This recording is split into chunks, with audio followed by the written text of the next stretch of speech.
નમસ્કાર મિત્રો, આપ સૌનું સ્વાગત છે 45 દિવસના શાનદાર ચેલેન્જમાં. આજે ડે 4 પર આજનું ટોપિક છે કે મમ્મા આજે ક્રિસ્પી અને ટેસ્ટી ફ્રેન્ચ ફ્રાઈઝ બનાવે છે.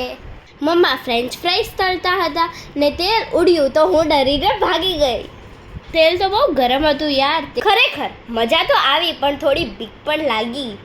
તમને ખબર છે ફ્રેન્ડ્સ, મને તો ફ્રેન્ચ ફ્રાઈ ખાવાનું બહુ મન હતું એટલે હું મમ્માની બાજુમાં ઊભી જોતી હતી અને ફ્રેન્ચ ફ્રાઈઝને આટલી મસ્ત તળેલી જોઈને મોઢામાં પાણી આવી ગયું.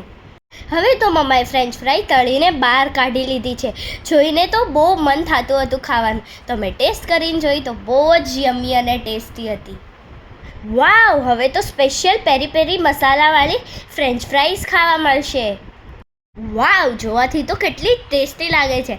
હવે તો મને ખાવી જ છે પેરી પેરી મસાલાવાળી French fries. Now I can't wait to test.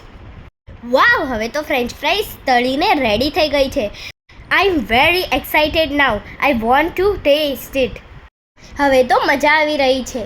હું ને ફ્રેવિન ગરમા ગરમ ફ્રેન્ચ ફ્રાઈઝ ખાઈ રહ્યા છીએ. મોંમાં મસ્ત મજાનો અવાજ આવી રહ્યો છે. ક્રંચ, મંચ અને યમ્મી. આજનો દિવસ તો એકદમ ખાસ બની ગયો છે. ધન્ય છે મમ્મી અને ધન્ય છે ફ્રેન્ચ ફ્રાઈઝ.